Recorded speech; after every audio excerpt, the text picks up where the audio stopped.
Hello again, Andy with Handy Andy. HandyAndyHome.com or HandyAndyFixedIt@gmail.com. Welcome back to yet another quick run through. We're over in the Peachtree Corners area today, doing an inspection repair review for a local realtor we do a lot of stuff with. And there's just a few things to see on this house that came up in the inspection report. And it's hard for buyers and sellers because if I bring another inspector out here, he's going to find things that this guy didn't find. It just is what it is.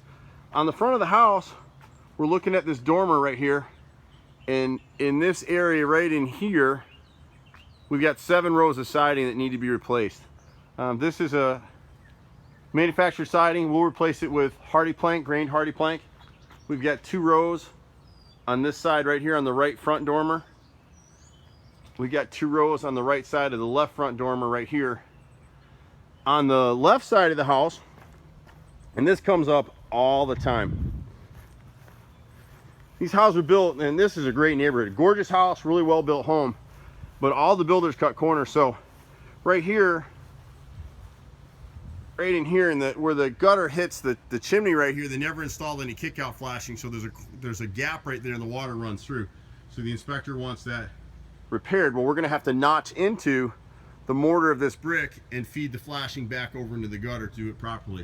So it's not an easy repair. We'll go ahead and do that. The only piece of rotted fascia that we found was on this left side rear corner right in here. So we'll go ahead and take care of that. So the thing about an inspection repair is that we only do what both parties agree to do. Once they sign off on the amendment, that's what needs to be done. On the back of the house, he cited these 4 rows of siding right in here. And the problem with siding like this is you can't piece it in. So this is an LP type siding. We'll end up replacing it with grained hardy plank all the way across the rear section of the house. That's about 35 feet or so times 4. And so we'll spell all that stuff out. On the decking system, there's always issues with decks for the most part. And on this particular house, whoever built the deck, it's a great deck. There's no huge issues with it.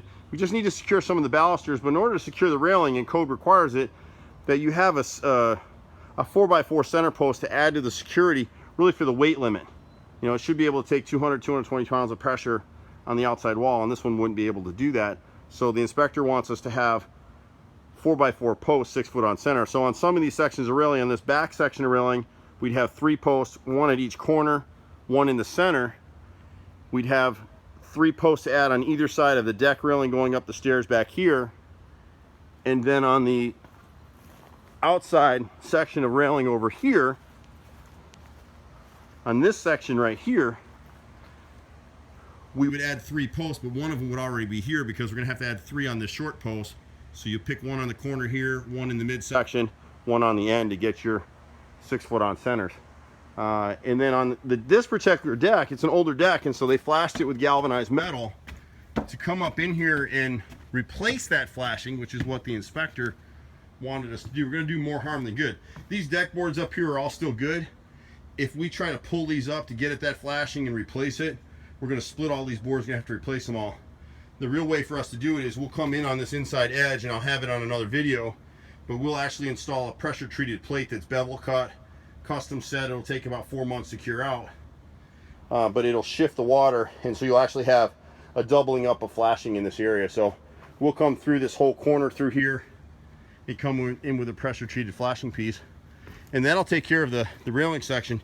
You can see that most of the balusters are tight. We'll have to add some screws to most of these. These are all nailed, and when we add 4x4 posts on either side of this railing, it'll tighten it up nicely. It does have decent supports otherwise. The other 2 issues that he cited on the deck were plates in here.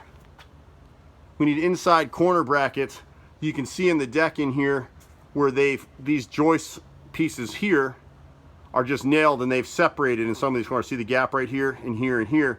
So we'll come in with inside corner pieces that'll be screwed in and pull the joist together and keep it nice and tight. Screws are forever. Nails are loosey-goosey and they don't tend to hold. When this deck was built, this ledger strip here was okay. It met code, and it doesn't anymore. The same thing with these 4x4 or the 6x6 posts that are supporting the deck. You just need to add some tie plates to tie it all back in together, and they'll be screwed together. So when we do these repairs, it's all about what the inspector told us we had to do, and that's pretty much it. We do a ton of these inspection repairs for realtors all over Metro Atlanta. And it's, you know, we're getting in neighborhoods, we're all over the place, we do everything, so it's kind of a one-stop shop. This stuff is pretty basic. We'll be happy to knock it out for them. If you got questions, you got repairs, Handy Andy's been out here 25 years. I'm a 4th generation contractor, been doing this stuff forever. You can normally see the Handy Andy truck that's peeking through the bushes up there. We're at 770-912-2829. Thanks so much, and we'll see you at the next house. Bye for now.